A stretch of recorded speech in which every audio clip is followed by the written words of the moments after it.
fiction, and some are just jokes. So join us, share as we present selected stories about some people from yesteryear. When researching for river history about the steamboats and the bypass canal around the rapids at Louisville, and other interesting facts about flatboats and keelboats, I found Coney Island.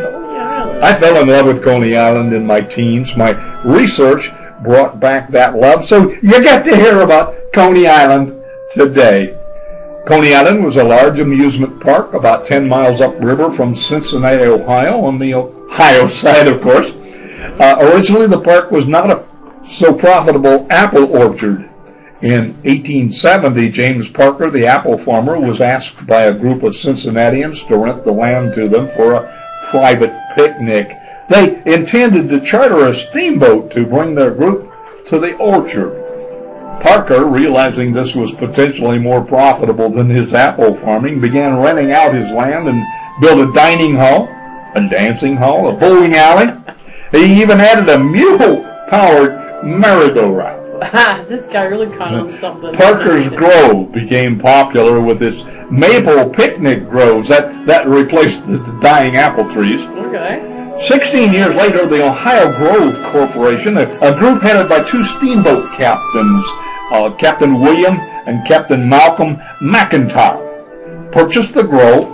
Their intention was to encourage the public to become familiar with steamboat travel, particularly their boats. Yeah. The name was changed to Ohio Grove, the Coney Island of the West, linking themselves to that very famous New York resort, Coney Island.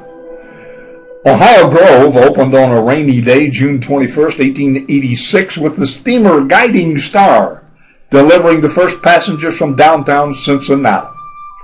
Initially, the boat made a 10-mile run to the park 4 times a day at 9 a.m., 1 p.m., 4 p.m., and 7 p.m. The charge was 50 cents round trip, including park admission. 50 cents. 50 cents. 50 cents. Now, a lake was built for small boats and canoes. A walkway with giant swings was added, more rides, and eventually the first of a series of roller coasters. We're laughing because I say roller coasters, not roller coasters. The park grew and changed owners, grew some more, changed owners again, and by 1925 more rides were added, roller coasters, a 2-story moonlit garden, restaurant, and dance pavilion. Now, in the 30s, Lena Horne was down there. They had 4,900 people in the dance pavilion. So it was quite successful. That's a big pavilion. And my delight, the Sunlight Pool. Now, the Sunlight Pool was and still is an engineering marvel. It measures an incredible 200 by 401 feet. It remains the largest recirculating swimming pool in the world. Now, that I measured the square feet out there, and it comes out of 1.7 football fields in water. Wow, and I thought the Portsmouth pool was big. Yeah. It holds over 3 million gallons of water at depths from 6 inches to 10 feet. Wow. And you could had a 30-foot diving tower. I jumped off it once. I was afraid to dive. But 30 feet is a long way down. Yeah. They have up to 10,000 swimmers can be accomplished at a time. But by 1928, Coney Island was the largest amusement park in the country, and they had roller coasters, water rides, fun houses, and the handcarts 3-row carousel. Coney Island is still going strong. The tickets can be purchased online for the rides. The pool and the bungee jump runs up to $26+ for everything, slightly more than 50 cents round trip. I've had a ball with this report. Terry, have you got a story? I bet I can find one. I got some jokes. I got some cat jokes here. What about some cat jokes? Cat jokes are great. Did you hear about the cat who swallowed a ball of mittens? Mittens! I messed that up right away. Looking for my button. What do you call the cat that was caught by the police? The perpetrator. Why is the cat so grouchy? Because he's in a bad mood. Okay, why do cats like to eat for breakfast? What do cats like to eat for breakfast? Mice Krispies! And what's a cat's way of keeping law and order? Law enforcement! Law enforcement, oh my. That's funny. What do cats like to eat on a hot day? A ice cream cone! Okay, let's find a big. Got some interesting things here. Why didn't Noah slaught those 2 mosquitoes? I don't know, he should have. And why does the sun lighten our hair but darken our skin? I don't know. You don't know none. Why are they called apartments when they're all stuck together? I always wonder that myself. Okay. Here, let me read this joke here. Oh, this is one of my favorites. It's called Heads. 11 people were hanging on a rope under a helicopter. 2 men and 1 woman. The rope was not strong enough to carry them all, so they decided one of them had to drop off. Otherwise, they were all going to fall. They were not able to choose which person, but then the woman made a very touching speech. She said that she would voluntarily let go of the rope, because as a woman, she was used to giving up everything for her husband and children, and for men in general, without ever getting anything in return. As soon as she finished her speech, all the men started clapping their hands. And down we go.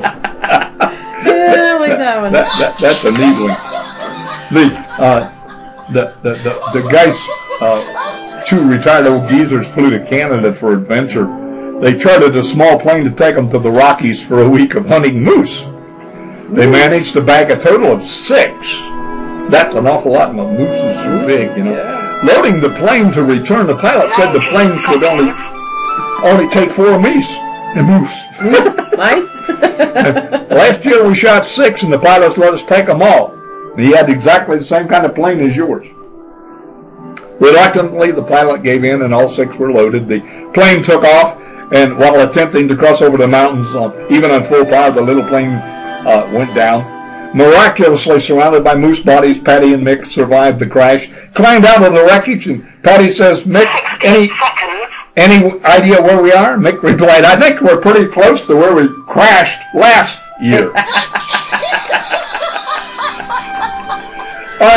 Terry, I was looking at 60 seconds. At some things about generations. They're baby boomers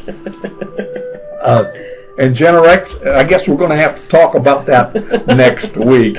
In summary, we've presented our views on several subjects, provided the views of certain early 20th century pundits, and some humorous stories as accompaniment. We don't expect you to agree with our views. We do hope you appreciate our attempt. Our mission on these Blog Talk radio presentations is to stimulate your thinking, plug your mind into new channels, pump up your interest in life, and rebuild your enthusiasm about the world around us. Now, whether you're pro or con, we insist that you join us as we investigate, evaluate, and participate. We want to thank you for listening to our podcast today. This program is archived at Blog Talk Radio, captured and archived for YouTube video, and linked to Facebook as Musings with Steve and Teresa by date. Comments are welcome. We'll see you next Tuesday at 2 p.m., May the 22nd. I'm Steve. I'm Teresa. Thank you for listening. Think positive, be positive, live positive. Goodbye. Bye. See ya. G.G. Blankies, since 2011, presents on Blog Talk Radio, Musings with Steve and Teresa. G.G. Blankies are baby blankets and toddler blankets for many and all. Call 740-727-1684 and talk with Teresa about the many different designs that she has available. Now on to the show.